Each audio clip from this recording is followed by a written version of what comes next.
This is a continuation to chapter 9. And chapter 9 basically deals with airway, everything that deals with airway. And we went over a little bit of the anatomy physiology. We went over some of the basic level stuff. So now we're going to go over what we actually want to work on, is the rescue breathing. Rescue breathing is basically uh, air that we force into the patient when the person cannot breathe himself. So our job as EMRs is basically to, let me see,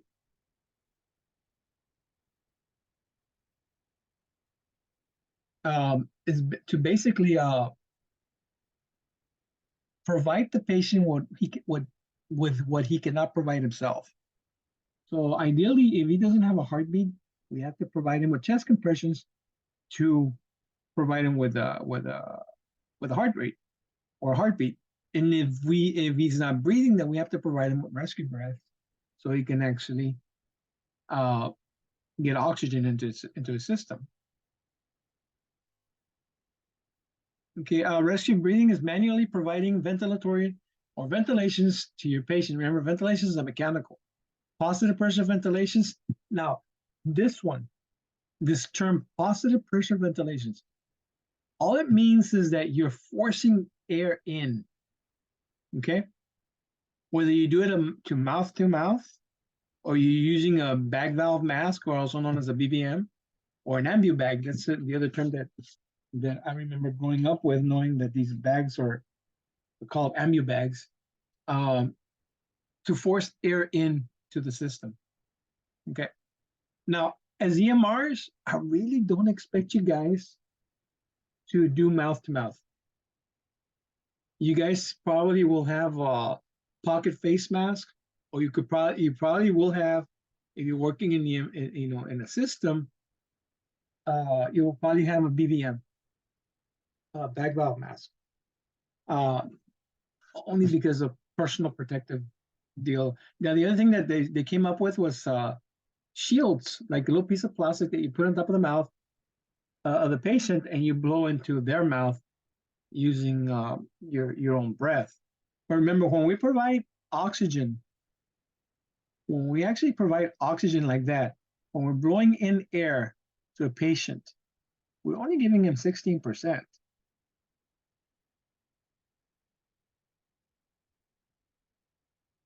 Now, when this is mouth to mouth,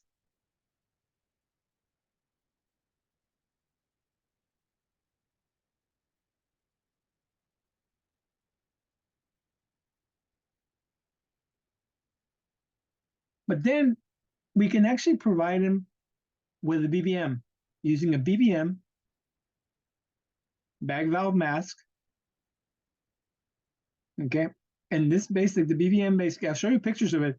It's basically a little device that has a bag like this that you squeeze and you provide him with oxygen. And this will be the face shield. And you squeeze this part right here. When you're doing that, what's the percentage of oxygen you think you're going to be giving him? Now, you need to ask me one important question, but I won't let you know what it is. What do you think you're going to be giving him if you're using a BVM? The regular average 21, because that's straight oxygen, doesn't have carbon dioxide. There you go, 21%. But these devices can be connected to an oxygen source. And it's an oxygen tank.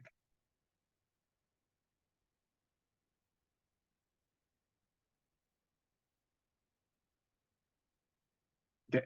So if you connect it to an oxygen tank, what's the percentage you think you're going to be giving him? 100%.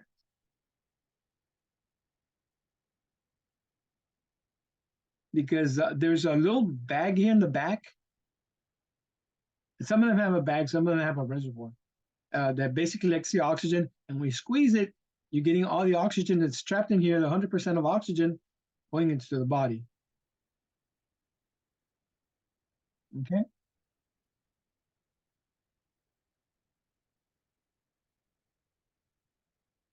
I swear my drawings used to be a lot better.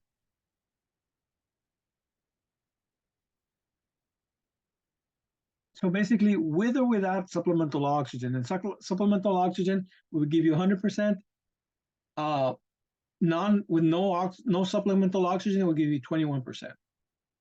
Indicating, and this is also indicating when patients is unable to breathe in and out adequately to sustain life. And usually it could be given to patients that are responsive and ones that are talking to you, or unresponsive that are not talking to you. So we haven't gone over this yet, but I'm going to let you know a secret. A normal breathing rate. What do you think a normal breathing rate is for an adult is? Per minute. 12 to 20 breaths per minute. So our job is to ventilate him at 12 to 20 breaths per minute. So that's basically that's one squeeze of that ambu bag every 3 seconds to 5 seconds.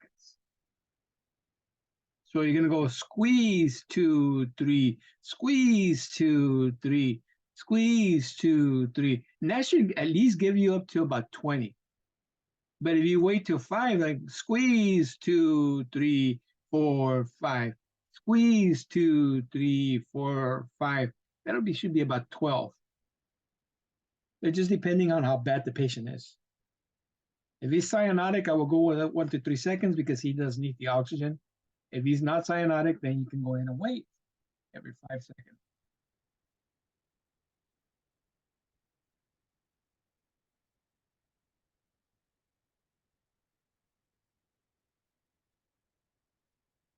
Okay. Opening up the airway. Very easy thing to do.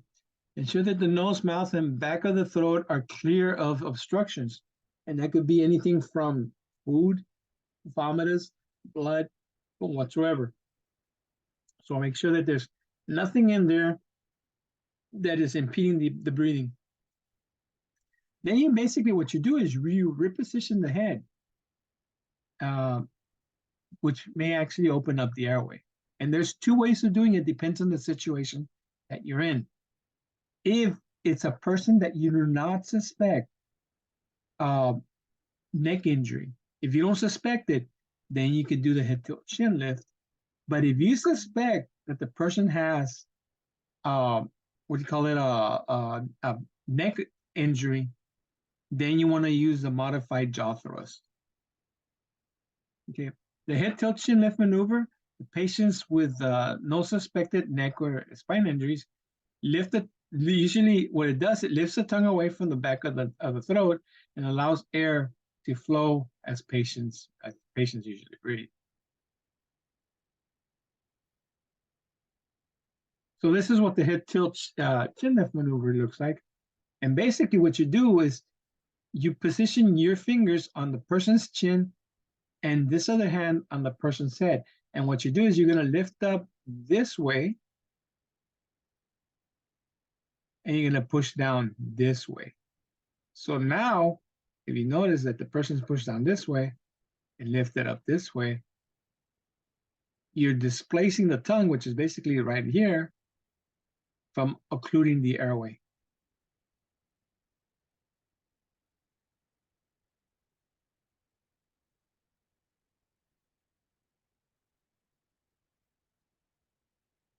It's an easy technique, guys. Anybody can do it. Now, the only problem that you might have is when the person is actually severely obese, that no matter what you do, they're going to have too much bulk in their throat area that you might not be able to open up the airway. Then we have the second one that I told you, which is called the jaw thrust maneuver. And the jaw thrust maneuver, it's a special technique because you suspect spinal injury in this one. You position yourself in the patient's head, and when it's at the area where the head is at, place the index of your middle fingers of each hand on either side of the angles of the jaw. And the angles of the jaw is this little L-shaped region where the mandible is at. And I'll show you how you do it. Okay. Press your thumbs against the cheekbones, lift the jaw forward, and do not tilt or rotate the patient's head because you suspect C-spine injury. So at this point, what you want to do is, let me get my little pen. This is the angle of the jaw right here. So you get your fingers here and grab onto the bottom part of the angle of the jaw, as you see right here also. Okay? And what you do is with your thumb, you push that way.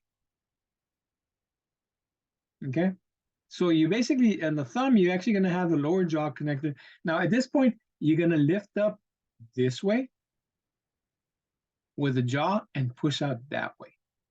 That way, you can actually lift up the jaw and push it out so you can open up the airway. Let me see. Did you guys understand that one? Kind of, sort of. Okay, it's not a hard technique. It's just that if you suspect any C-spine injury, and the person was riding his bike and he fell down, he fell off a building. What was it? He got hit by a car, anything like that. Excuse me. This is what we call the jaw thrust. Excuse me. The jaw thrust maneuver. So my neck is actually yearning for turkey already, which I don't really like turkey. Now we have also these things called barrier devices.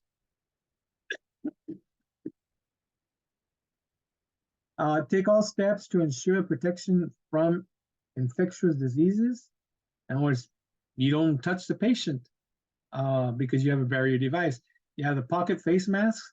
It's with a little chimney with one-way valve and HEPA filter. So basically, the person kind of like coughs up or whatever when you're breathing into him, nothing will get through, but you can actually blow air in. Some equipment with oxygen adapters also. The pocket face mask, I think most of them, I think all of them have what we call an oxygen adapter. Face shield, which is a durable plastic sheet with a built-in filter, and we'll go over what those are. This is the pocket face mask. And I don't see it. But there's like a little pipe coming out through here. That means it's got an oxygen adapter to it. And the face shield, all it is just a flat piece of plastic that goes over the patient's mouth. Mouth to mask ventilations. Okay, steps for a single rescue use. Confirm unresponsiveness. Open the airway. Firmly hold mask in place while keeping airway open. Breathe slowly into one-way valve. Okay, if patient does not begin breathing adequately, begin CPR. Now, in this case, this one doesn't show it in this one, but they're using what we call the head tilt chin lift maneuver right here. Okay, and it doesn't really show it that good because you're doing it sideways, it doesn't show it. But notice this: the way she's holding the pocket face mask. And it's very important for you guys to do it because believe it or not, they'll actually questions in the National Registry about this one. What you get to see here is a C letter configuration and the letter E. Do you all see that? So basically, when she's holding up the mask here, she's forming the letter C, pushing down the mask on the face with pressure on it so no air can actually escape.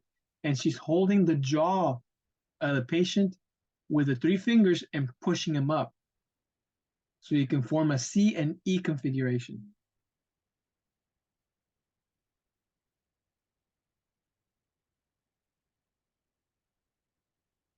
That way you have a sealed area. You get that one?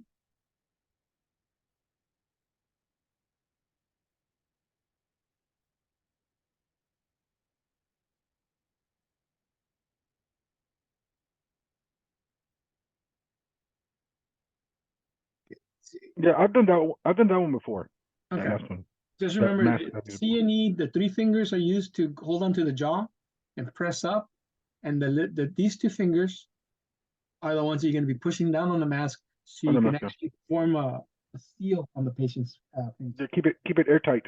Yeah, keep it airtight because I mean you don't want to be blowing in there and the air escaping all over the place. Yeah. So Okay. Steps for single rescue or use: confirm unresponsiveness or make sure that the person is unconscious. And how do you do that? How do you determine that the person is unconscious?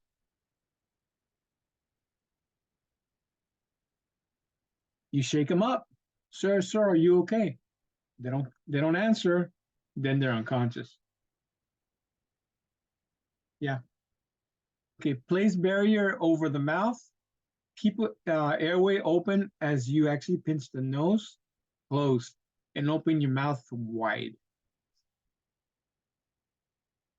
Okay, take normal breaths and place your mouth over the face shield or the shield itself opening. Make tight seal by pressing lips against the shield itself. And this is when you have that flat seal itself. I haven't seen anybody in EMS carrying a facial shield. I've seen them giving them out, but I've never seen anybody using it. Steps for single rescuer for mouth to shield ventilation. Exhale slowly in the patient's mouth until you feel the chest rise, or you can see the chest rise. Okay, break contact with face shield and allow the patient to actually exhale normally. So when you blow in, you're putting pressure in there, and when you let go, in other words, when you're not breathing anymore, the person's going to breathe back out.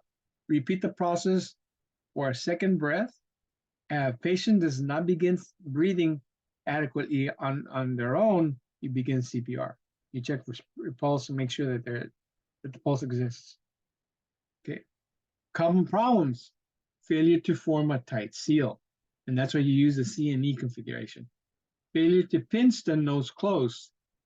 Failure to tilt the head back to open up the airway. If you blow in air and you feel that no air is going down to the lungs, reposition the head. Go ahead, tilt and lift again. Or failure to open the patient's mouth wide enough to actually receive ventilations.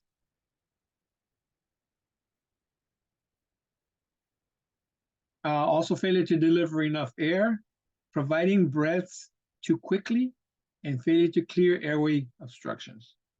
So the person has a piece of shrimp. And the reason I use shrimp is because I myself went to a call where the guy was very happy-go-lucky at a shrimp place, and it was all you can eat shrimp, and he ate all he could eat shrimp, and he actually got an airway obstruction, and he was actually unconscious when we got there. So, but it could be anything. It could be, dude, it could be a marble, it could be a piece of meat, sausage, whatever. Steps for single rescue for mouth to nose ventilation. Okay, use your hand to seal the mouth shut, and then basically seal the mouth around the patient's nose. Your mouth, in other words, you get a blowing into his nose. Deliver ventilations through nose. Break contact with nose and allow the air to go back out normally. And keep the hand on the patient's forehead to keep the airway open. In other words, you're doing a head tilt and lift maneuver. Special patients. Infants and children, airways are smaller. They're easier to obstruct.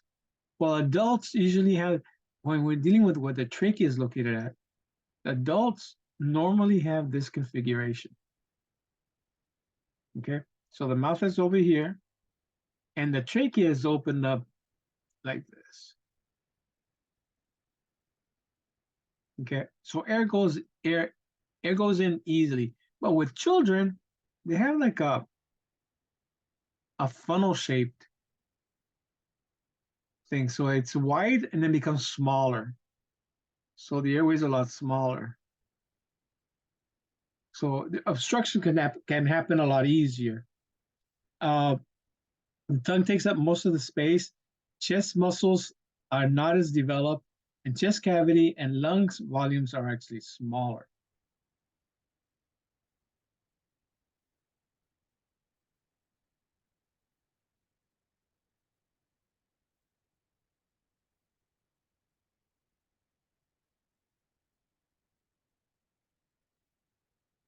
Oh, I hope I have a check mark.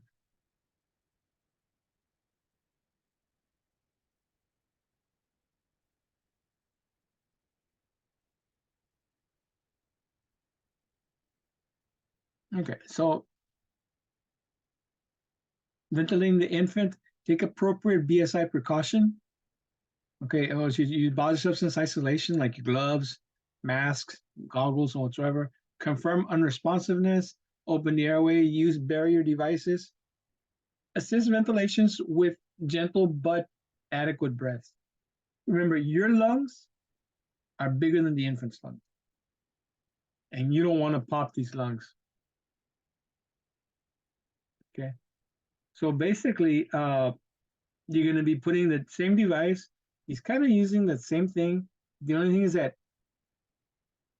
he's not using a modified jaw thrust maneuver. What he's using is he's putting a towel right around his region. And if you put a towel right around his region right here, it opens up the airway because it's easy to overextend the neck and close up the airway the other way. So using a towel will actually open up the airway a lot easier. Terminally ill patients, okay, for guidelines on how to care for hospice or DNR patients, check your jurisdiction and training programs. Follow your local protocols depending on what your company allows you to do and what it doesn't allow you to do, especially when they're dealing with a DNR.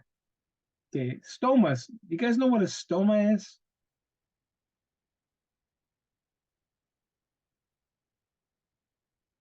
A stoma is basically a makeshift airway that we do when the mouth region does not open up.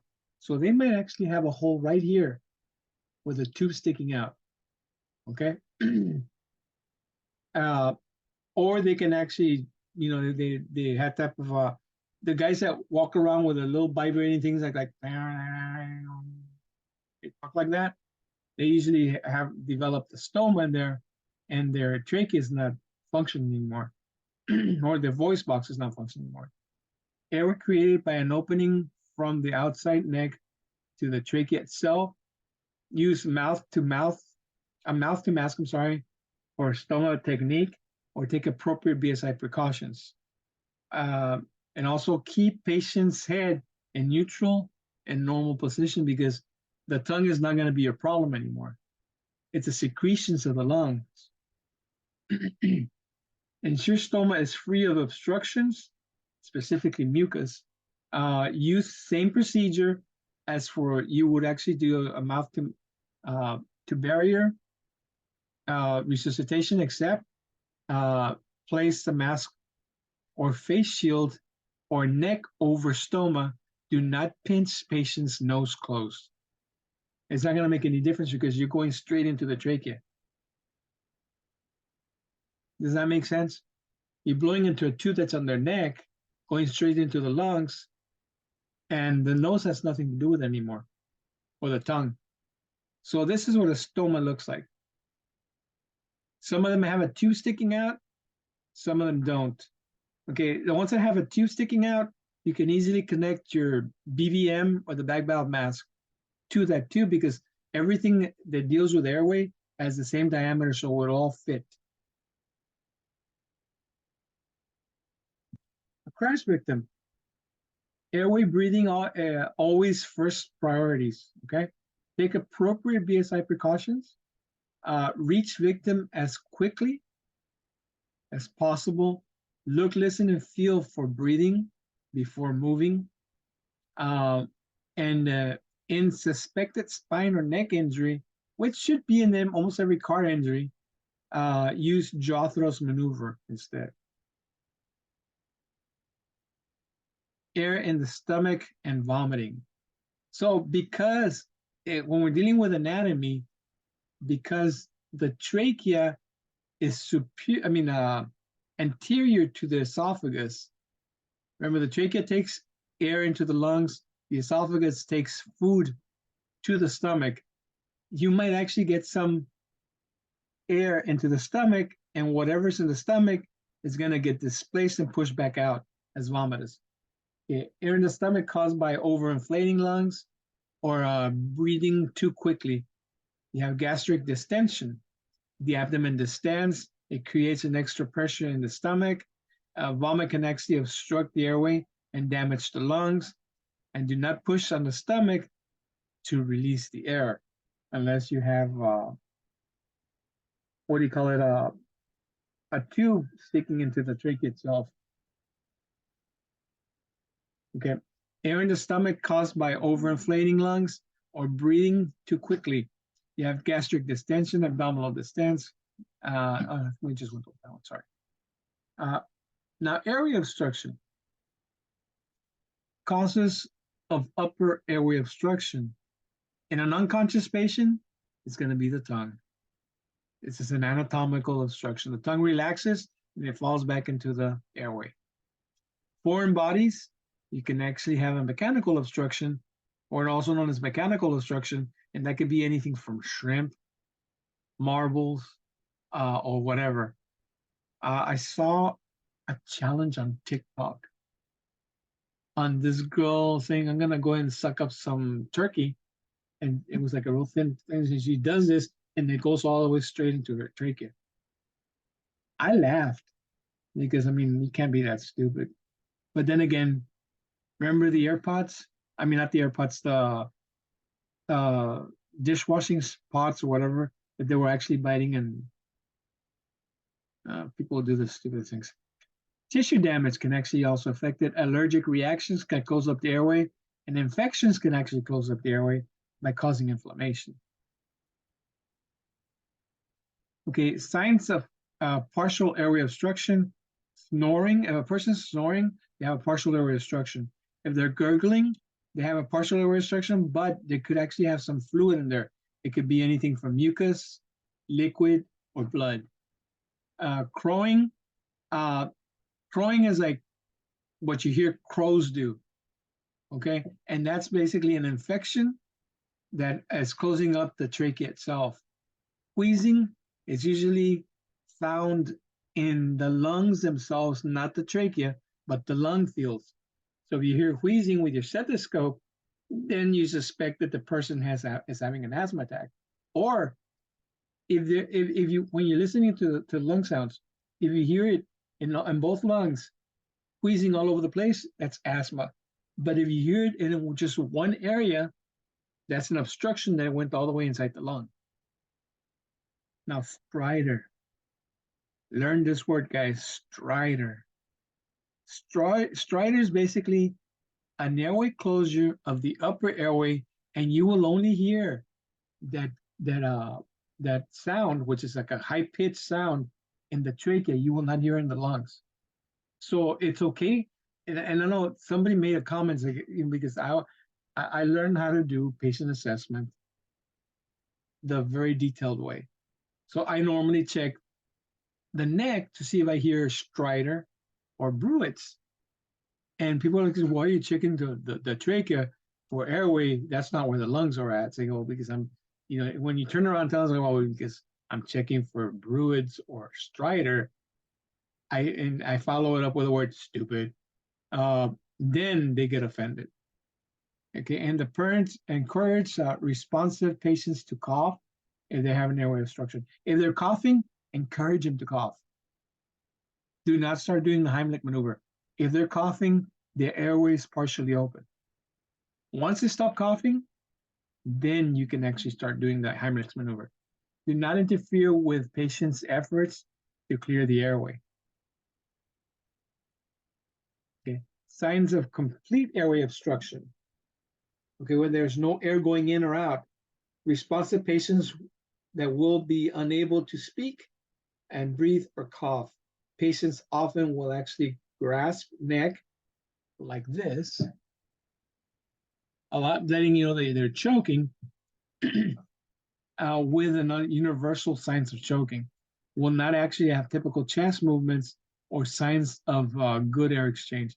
And I remember there was, back in the 90s, I believe, or early 2000s, I actually was teaching at a conference, an EMS conference in Austin.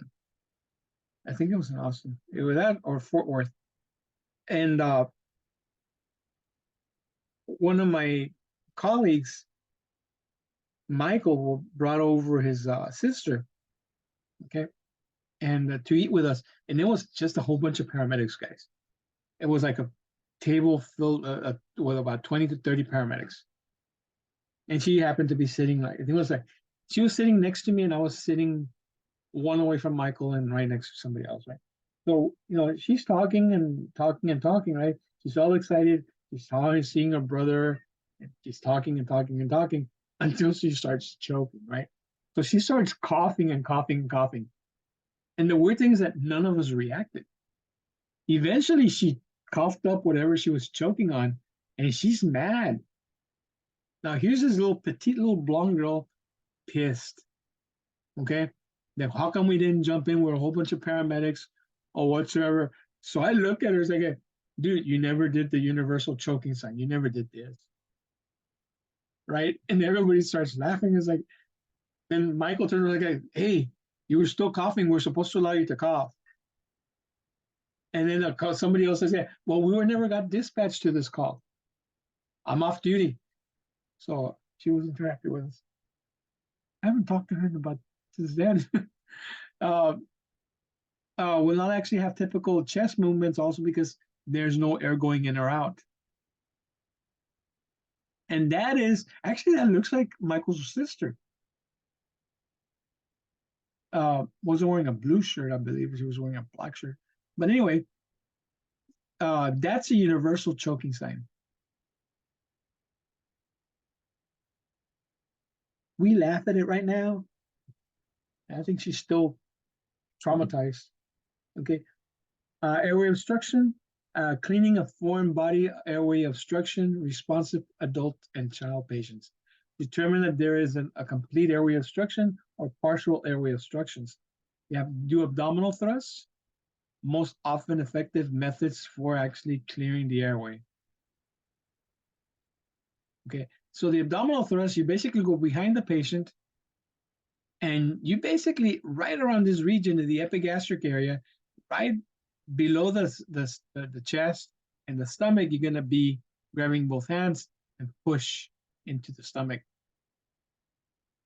Okay, so there he's finding the landmark of the belly button. It's right above the belly button.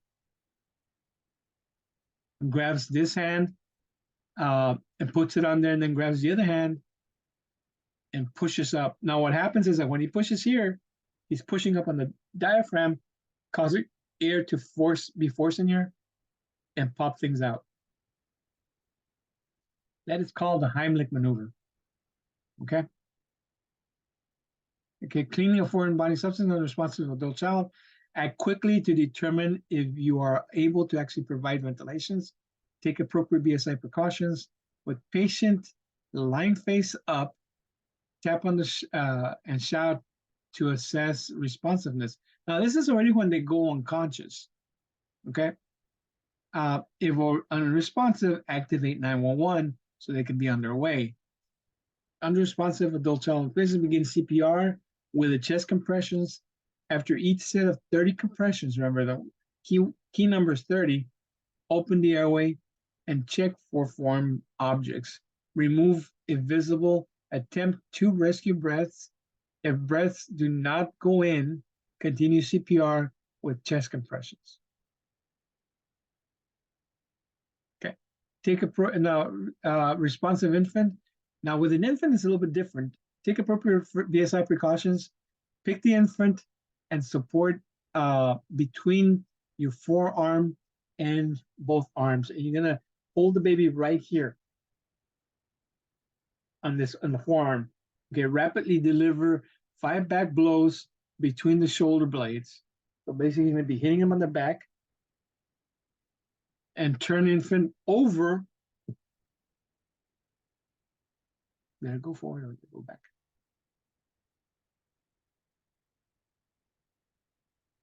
I think I skipped one. Hold on. No? Going back. Turn the infant over onto the back itself and basically locate compression sites and deliver 5 chest compressions or chest thrusts. just with the tips of your fingers themselves, and continue sequence of back slaps and shoulder thrusts until object is expelled or infant loses responsiveness. And this is the back blows right here between the shoulder blades, and you're holding the patient on your forearm. Well, this is when you actually, you want to keep the infant also, basically head down, for the simple reason you're pushing out, you want gravity to help you also. So you're using chest compressions right here with your 2 fingers. Okay. With an unresponsive infant, take appropriate BSI precautions. With infant supine, tap and shout to assess responsiveness. Call 911.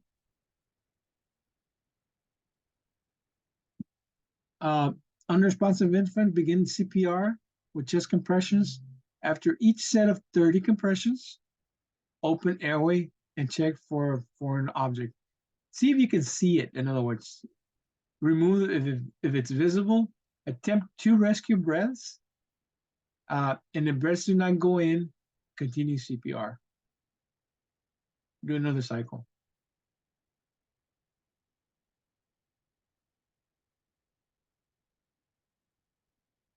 So you locate the middle of the chest where the sternum is, and you provide them with the same thing, C and E technique.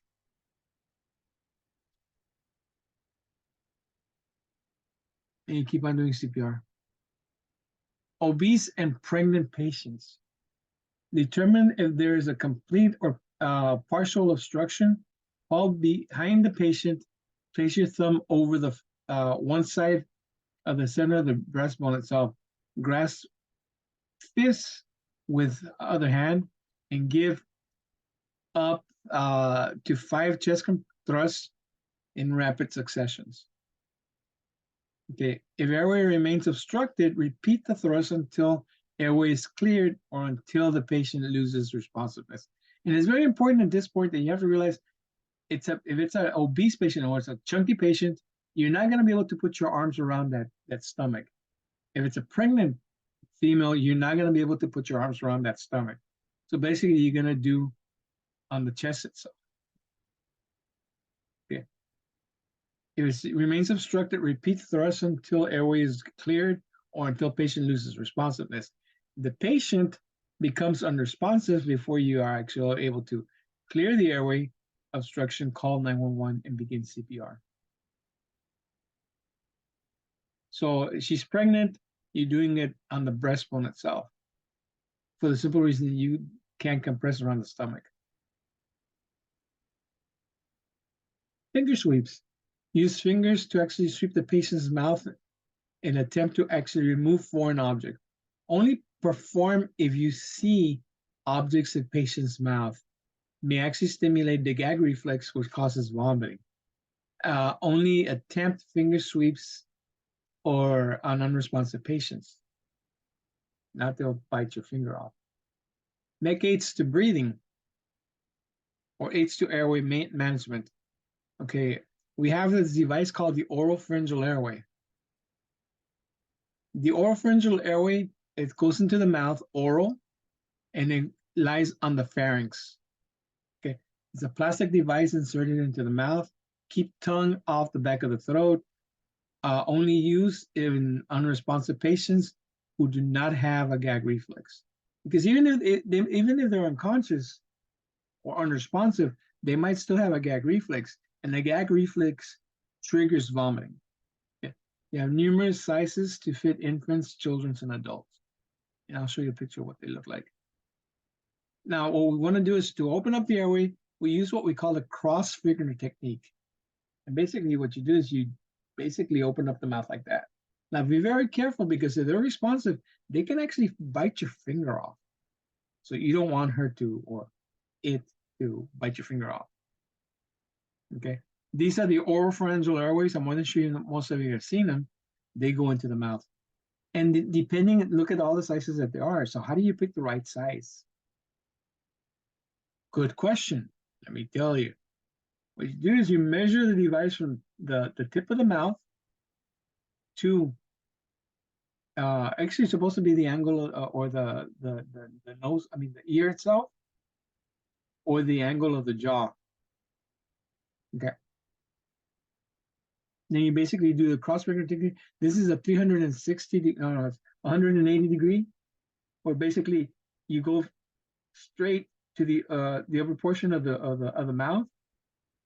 Okay, and this is going to be turned this way, and then once you go in deeper, you switch it around, and then it holds up the tongue itself. The other one is to use the 90 degree. The other one's 160 degree. This is going at an angle of where the cheek is at. And in children, once you measure it, you use what we call a tongue depressor. So you can actually get a better airway. Now, no kid's gonna have their own, but you know, this guy's conscious. So anyway, okay, nasopharyngeal airway. Now the first one was oropharyngeal airway. This is a nasopharyngeal airway, also known as an NPA.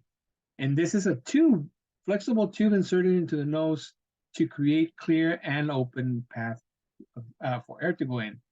It's preferred choice when the patient is not unresponsive. In other words, if they're kind of still awake and not really, and they actually might have a gag reflex. Easy to insert. You have numerous sizes to fit infants, children, and adults. If indication of hip or spinal injury, do not insert it. So if you suspect spinal injury or head injury, don't. I'm not spinal injury, head injury. So these are the little tubes that you have, different sizes. You measure it the same way from the tip of the nose now to the angle of where the ear is at, or the angle of the jaw, and you lubricate it with KY jelly so you can make easier. Now you see notice how this is kind of beveled off. Oh, it's got an angle to it. This goes towards the middle of the nose, depending on which side you want to, what nostril you want to put it in. And normally, one nostril is bigger than the other one. So what you do is you insert it in, okay? And you're doing a twisting technique type of thing. So it can make it easier, but remember the bevel, this section right here goes toward the middle of the nose, to the septum itself. And eventually it goes all the way down, but it doesn't activate the gag reflex, but it does displace the tongue to where now the tongue is not an obstruction anymore. Back valve devices, the assisted inadequate or apneic respirations, self-refilling bags that have the valves that actually control one-way flow of air, face and mask, can be used with or without supplemental oxygen. Sizes for infants, children, and adults. Infection control barriers between you and the patient itself. And also look at table 9.1 in your book, 9.2 to look at the different devices that are out there. Now, these are the different sizes. Of course, the smaller one's going to be the pediatric, children, and adult. And remember I told you that some of these actually have a bag? All these three have a bag, and that's a reservoir bag. Connected to tubing that might actually go into the trachea itself. I mean, to the trachea. The tubing that can actually go into the oxygen tank. So now you have a face mask that's the adult, face mask that's for children, and a face mask that's for infants. Two rescue bag valve ventilations. First rescue uses two hands to actually maintain good mask seal. Second rescue squeezes the bag itself. So basically, notice that he also has a CNE configuration. The letter C right here, the letter E pushing up on the jaw. And in this one, you get to see the CNE better. Which is the letter C, and of course the letter E. One rescue bag valve ventilations for single rescue bag valve devices can actually be difficult to maintain masks to face seal with one hand. And there he's still using the CNE configuration, which is the letter C and the letter E right here.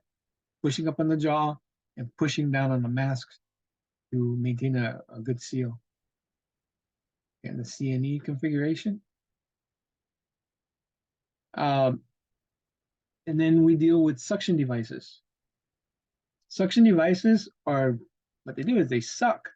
They actually suck abnormal fluids from the mouth area, assist in keeping patients' airway clear, and actually manually powered oxygen devices or air-powered devices, electric or electronical powered units exist.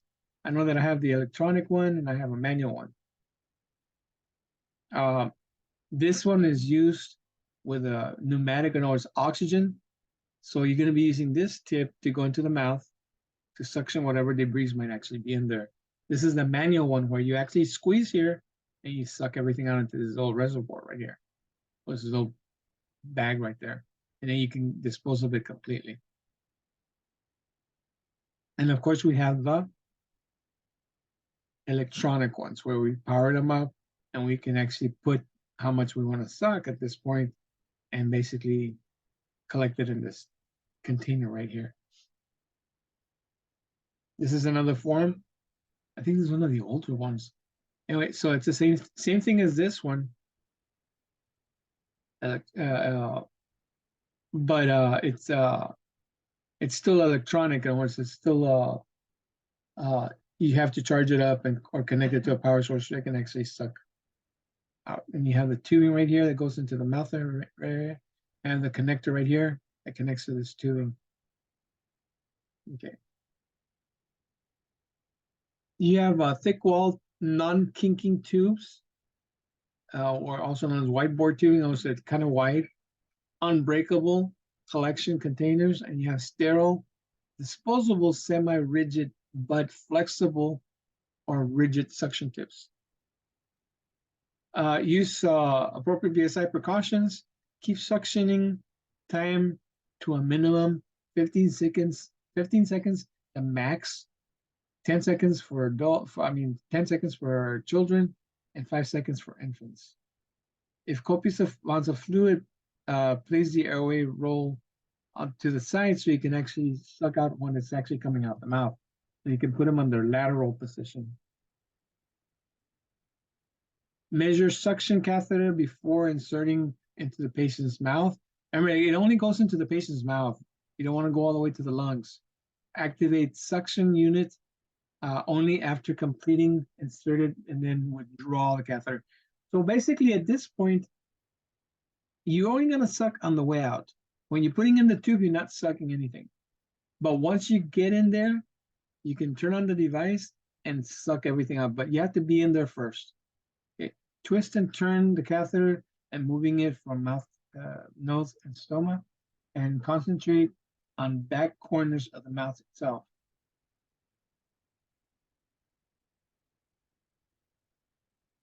Okay, so I guess she's connecting everything and then basically it's gonna go into the patient's mouth. Personally, I think it looks like they're taking too long. But only suction when you're taking the tube out, not when you're putting it in. Okay. So something to think about, you respond to a college dorm and you have an unresponsive 18-year-old female that actually, according to your roommates, has begun drinking all day. You open the airway and you begin to place an OPA. And what's an OPA? An oropharyngeal airway. But she has an active gag reflex. What should you do?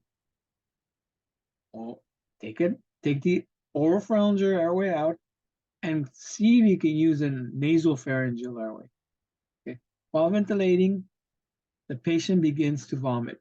How long will you suction? Well, she's 18 years old, remember, up to 15 seconds. We went over this one right here. 15 seconds for adults, 10 seconds for children, and 5 seconds for infants.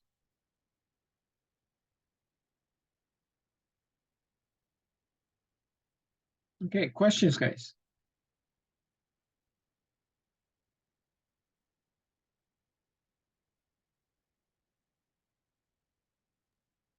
Negative, sir. Okay, No, so sir. I'll let you go.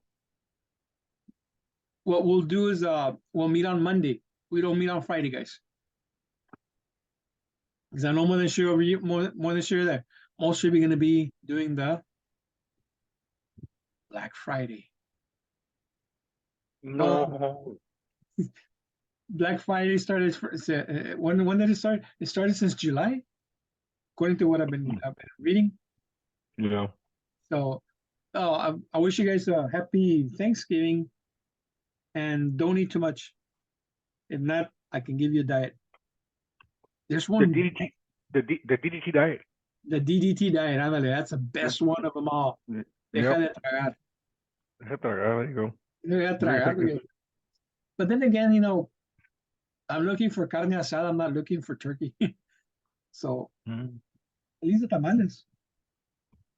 I'm supposed to go to Rio tomorrow, so a ver qué, what my mom says. I don't think she was gonna make turkey anyway, so I think she was gonna get chicken or something. Because no, pues Pizza Hut opens up at a certain time, or I forgot what rest. Here in McAllen, we have Taco Palenque open up 24 hours. So if you don't feel like eating anything, go to Taco Palenque. Bueno, guys, I'll see you on Monday. All right, sir. No I'll see you, talk- sir. Have a good Bye, Thanksgiving. sir. Happy Thanksgiving. Thank you. You too, guys. Care.